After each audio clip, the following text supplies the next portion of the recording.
Hi everyone, I hope you are doing well. अभी हम Gamow's theory for alpha decay को देखने जा रहे हैं। ब्रीफली सा देखेंगे कि इसका मेन आइडिया क्या था इस थ्योरी का और क्या मेन अजम्पशंस थी और इसकी फिगर वगैरह बनाएंगे। और इसके बाद मेन जो हम इसके बारे में अभी करेंगे ना वो इसकी प्रॉब्लम्स होंगी। तो इससे पहले हमने गैमोस थ्योरी पे वीडियो बना चुके हैं, न्यूक्लियर 1 की प्लेलिस्ट में वो होंगी। अगर कोई इंटरेस्टेड है, मतलब डिटेल में इसको पढ़ना चाहता है अपने इंटरेस्ट के लिए, तो वहाँ से वो पढ़ सकता है। और डिस्क्रिप्शन बॉक्स में मैं उसकी लिंक्स दे दूँगी उन वीडियोज़ के और प्लेलिस्ट के। तो अभी हम स्टार्ट करते हैं गैमोस थ्योरी को। तो Gamow's theory was the theory to explain the alpha disintegration in heavy nucleus. ठीक है, हम जानते हैं कि तमाम हैवी न्यूक्लियाई जो होते हैं वो डिसइंटीग्रेट होते हैं बाय अल्फा डिके।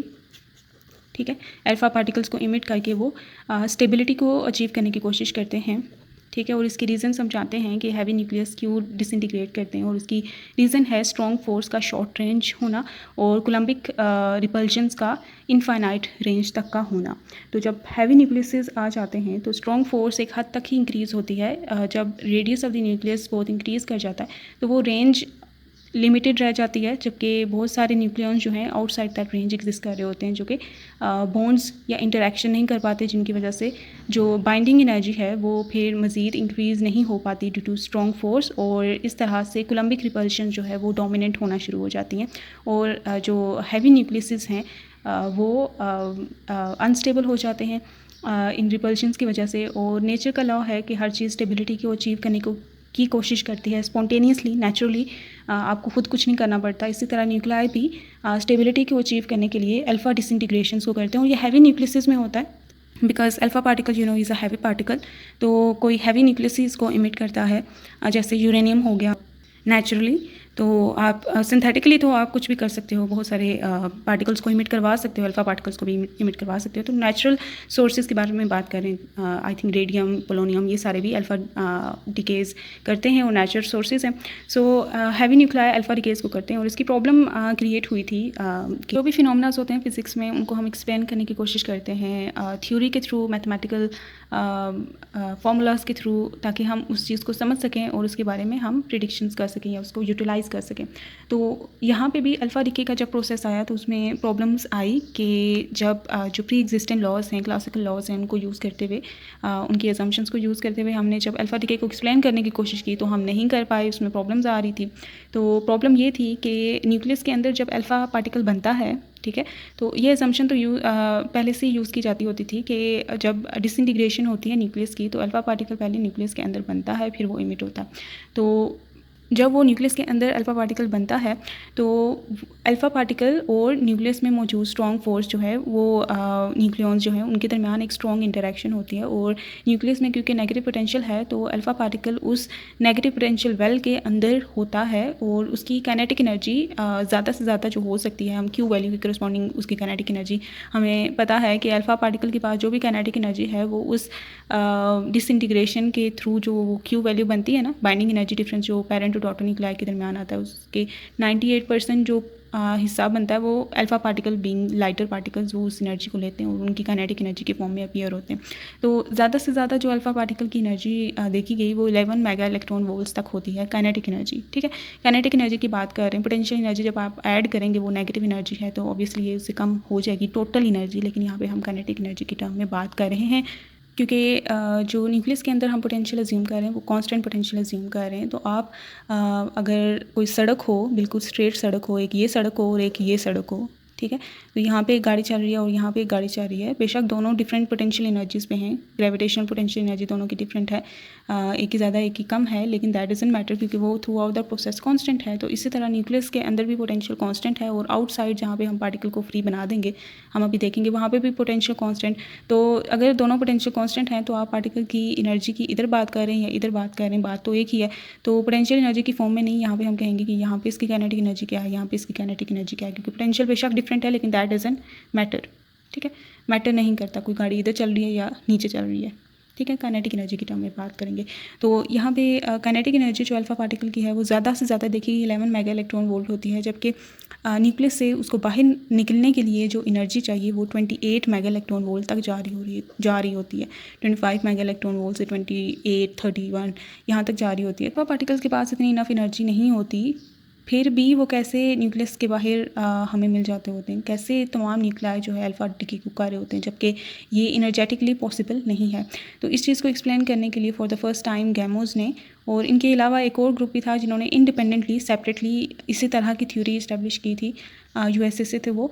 तो ऐसा कई दफ़ा होता है कि बहुत सारे लोग डिफरेंट रीजन्स में एक ही चीज़ पे काम कर रहे होते हैं और एक ही थ्योरी को एक ही टाइम पे ले आते हैं, तो या फिर डिफरेंट टाइम पे भी, लेकिन इंडिपेंडेंटली होता है कि ऐसा नहीं है कि किसी ने किसी को कॉपी किया हो। तो वो जैसे सर भी बात कर रहे थे, तो हाउएवर तो यहाँ पे गैमोज़ ने जो थ्योरी प्रेजेंट की और इसमें उन्होंने for the first time quantum tunnelling को यूटिलाइज़ किया। ये क्वांटम टनलिंग की फ़र्स्ट एप्लीकेशन थी, कोई फिनोमेना जो क्वांटम टनलिंग के थ्रू एक्सप्लेन किया जा रहा हो। ठीक है, क्वांटम टनलिंग का कंसेप्ट तो था, जैसे नहीं होती मैथमेटिकल कोई चीज़ प्रिडिक्ट हो जाए, लेकिन उसका कोई नेचर में आपको ऐसा फिनोमेना अभी तक नहीं मिला हो कि जो उसकी बेस पे हो रहा हो। तो इसी तरह alpha decay was the first phenomena जो कि गैमोज़ ने क्वांटम टनलिंग के थ्रू एक्सप्लेन किया। तो और इस तरह से हमें एक तरह की क्वांटम टनलिंग की एक फिनोमेना भी मिल गया, मतलब ये हमें कन्फर्मेशन होगी दैट इट एक्चुअली अकर्स। तो उसने कहा कि जो अल्फ़ा पार्टिकल है इनसाइड द न्यूक्लियस, ठीक है, जिसकी एनर्जी पोटेंशियल बैरियर से कम है, ठीक है, ये वैसे बैरियर पोटेंशियल से कम है, it has certain probability to come out of the box. ठीक है, ट्रांसमिशन प्रोबेबिलिटी जिसे उसने कैलकुलेट किया और इसकी एक्सप्रेशन भी दी, और इस तरह से उन्होंने इस चीज़ को एक्सप्लेन किया। इसकी डिटेल्स आपको उन वीडियोस में मिलेंगी, मैथमेटिकल वो सारी चीज़ें और भी सारी डिटेल्स इसकी जो बनती है। मैं यहाँ पे इतना नहीं कर रही क्योंकि सर ने भी इतना नहीं किया था। तो यहाँ पे इसकी एनर्जी अगर हम डायग्राम बनाएं तो ये लेट्स इसकी काइनेटिक एनर्जी है, अल्फ़ा पार्टिकल की काइनेटिक एनर्जी है, ये पोटेंशियल वेल है -V0, ये इसकी बैरियर हाइट है। यहाँ तक ये दोनों के दरमियान का सेपरेशन डिस्टेंस बनता है। ठीक है, कि ये डॉटर न्यूक्लियस है ना, और यहाँ पे ये दोनों एक दूसरे से जुदा हो जाते हैं। ठीक है, तो ये इसके सेंटर से इसके सेंटर का तक का जो डिस्टेंस है ना, इसे हम सेपरेशन डिस्टेंस कहते हैं और इसे हम कैपिटल R कहते हैं। वो किसके इक्वल होगा? वो इक्वल होगा ये R1 डॉटर का प्लस ये R2 जो कि है अल्फ़ा पार्टिकल का। ठीक है, तो ये इन दोनों के दरमियान का सेपरेशन डिस्टेंस हो जाएगा, ये वाली बाउंड्री बन जाएगी जिसमें ये दोनों एक दूसरे से जुदा हो जाएं। ठीक है, तो ये फिर डॉटर न्यूक्लियस का लेट्स से रेडियस और ये अल्फ़ा पार्टिकल का, ये मतलब सेंटर बनाना था ऐसे। ठीक है, ये कैपिटल R है, सेपरेशन डिस्टेंस हम इसे कहते हैं। तो ये इस चीज़ के इक्वल बन जाता है, डॉटर न्यूक्लियस का रेडियस प्लस अल्फ़ा पार्टिकल का रेडियस, इसे सेपरेशन डिस्टेंस कहते हैं। तो सेपरेशन डिस्टेंस यहाँ पे कूलम पोटेंशियल स्टार्ट हो, यहाँ ये न्यूक्लियस के अंदर का वेल बनता है। ठीक है, जहाँ पे अट्रैक्टिव पोटेंशियल है जो कि -V0 है, इसके इस बाउंड्री के बाद इन बाउंड्रीज़ के बाद इन दोनों के दरमियान रिपल्जन स्टार्ट हो जाती है। ठीक है, ये पहले अल्फ़ा पार्टिकल इसके अंदर था। ठीक है, इसके अंदर सेपरेशन डिस्टेंस तब हुआ जब ये दोनों हेड ऑन एक दूसरे के करीब है। तो इसके बाद क्या हो जाएगा इस बाउंड्री पे कि इनके दरमियान कूलम्बिक रिपल्जन स्टार्ट हो जाएगी, यहाँ पे कूलम पोटेंशियल स्टार्ट हो जाएगा आउटसाइड द न्यूक्लियस। तो ये कूलम पोटेंशियल कुछ इस तरह का होता है, तेज़ी से ऐसे जीरो को अप्रोच करता है। एज R इंक्रीजेज ये कूलम्बिक पोटेंशियल जीरो को अप्रोच करता है। तो ये इस तरह का है, और ये हम देख सकते हैं कि ये अगर हम देखें कि कौन सा पोटेंशियल का रीजन अल्फ़ा पार्टिकल के लिए क्लासिकली इनर्जेटिकली वो फॉरबिडन बनता है, वो कौन सा बनता है, वो ये यहाँ से लेकर यहाँ तक का रीजन बनता है। ये पॉइंट वो है जहाँ पे अल्फ़ा पार्टिकल की एनर्जी जो है इस पोटेंशियल के इक्वल बन रही है। ये वाला रीजन ये इसके लिए फिजिबल है क्योंकि यहाँ पे एनर्जी अल्फ़ा पार्टिकल की पोटेंशियल जो है यहाँ पे अल्फ़ा पार्टिकल की एनर्जी से कम है। तो यहाँ पे क्लासिकली भी और जो प्रैक्टिकली हम देखते होते हैं, यहाँ पे वो पार्टिकल एग्जिस्ट कर सकता है, लेकिन इस रीजन में नहीं कर सकता क्योंकि ये रीजन है रिपल्सिव रीजन और इसमें है पोटेंशियल ग्रेटर रिपल्सिव। तो यहाँ पे पार्टिकल एग्जिस्ट नहीं कर सकता। ये जो डिस्टेंस बनता है ना, ये कैपिटल R है ये वाला, और ये लेट्स से B है। तो ये बनता है ना, इसको हम कहते होते हैं फॉरबिडन रीजन या फिर बैरियर रीजन। फॉरबिडन या फिर बैरियर रीजन कह सकते हैं, या फिर ये बॉक्स बनता है जो कि फॉरबिडन है अल्फ़ा पार्टिकल के लिए, क्योंकि यहाँ पे ये जो यहाँ पे पोटेंशियल है बैरियर पोटेंशियल जो कि मैक्सिमम रिपल्शन है, फिर ये करते ये पॉइंट बनता है ना जिसमें इसकी इक्वल हो जाती है दोनों की एनर्जी। इसके अलावा इससे आगे जो रीजन है वो तो उसमें पोटेंशियल कम है, हैंस अल्फ़ा पार्टिकल उसमें रह सकता है क्योंकि इस रीजन में अल्फ़ा पार्टिकल की काइनेटिक एनर्जी ग्रेटर है पोटेंशियल से, रिपल्सिव पोटेंशियल से। तो अल्फ़ा पार्टिकल ज़िंदा बच सकता है यहाँ पे, लेकिन यहाँ पे उसका आना मना है क्योंकि एनर्जी उसकी इतनी ज़्यादा नहीं है कि वो इस हाइट को अटेन कर सके।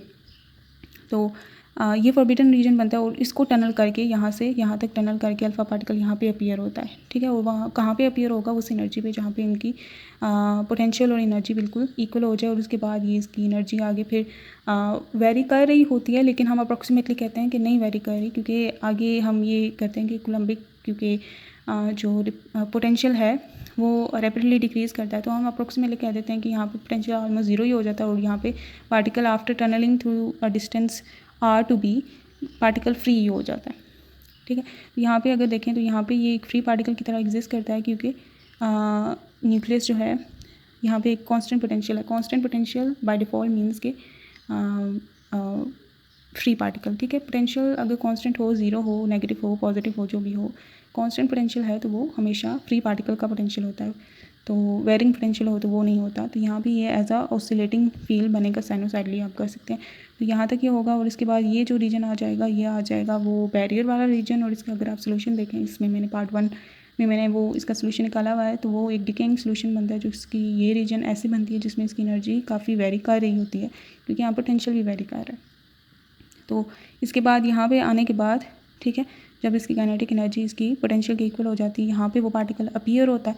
और फिर ऐसा तो नहीं हो सकता ना कि पार्टिकल टनल करके यहाँ पे आ जाए, ये भी तो उसका फॉरबिडन है। जो उसका हाइट जहाँ पे ख़त्म होती है, थिकनेस, वो ये पॉइंट है, सेम लेवल पे होगा जिस लेवल पे इसकी पहली एनर्जी थी। तो यहाँ से ये फिर दोबारा ऐसे ऑसिलेटिंग बन जाता है, ठीक है। और वेव फंक्शन ऑब्वियसली चेंज हो जाता है, जो कि यहाँ था उससे डिफरेंट हो जाता है यहाँ वाला। तो यहाँ पे psi3 हो जाएगा, यहाँ पे psi1 बनता है, और इस रीजन पे psi2 बनता है, ठीक है। और यहाँ पे इसकी काइनेटिक एनर्जी यही वाली होती है, पोटेंशियल एनर्जी ऑब्वियसली वेरी कर जाती है, क्योंकि यहाँ पे पोटेंशियल एनर्जी डिफरेंट है, यहाँ पे डिफरेंट थी, ये डिफरेंट थी। तो यहाँ पे ये इस तरह का वेव फंक्शन बन जाता है। तो ये इस तरह की इसकी एनर्जी डायग्राम बन जाती है। और इसके 3 रीजन बनते हैं। एक ये रीजन बनता है, ये ज़ीरो कह देते हैं, ज़ीरो से कैपिटल R तक का, जिसे हम कहते हैं कि अगर R की टर्म में बोलें तो ये R जब कैपिटल R से कम हो और ज़ीरो से ग्रेटर हो, ठीक है। तो ये एक रीजन बन जाता है, ये बॉक्स वाला रीजन, ओके। या फिर इसको आप ऐसे भी लिख सकते हैं, एक ही बात है कि आप ज़ीरो बेशक मेंशन ना करें। दूसरा रीजन आता है आउटसाइड द बॉक्स, ठीक है। आउटसाइड द बॉक्स, तो ये सारा रीजन आ जाता है ना, तो इसे आप simply R greater than capital R कह सकते हैं, सारा बॉक्स। और फिर फॉरबिडन या बैरियर रीजन क्या हो जाएगा, वो ये से ये बन जाएगा, वो क्या है, R से कैपिटल R से स्मॉल b तक, वो फिर हो जाएगा, लेसर लिमिट लिखते हैं पहले, फिर ये R less than equal to b, ये इसका बैरियर रीजन बन जाता है।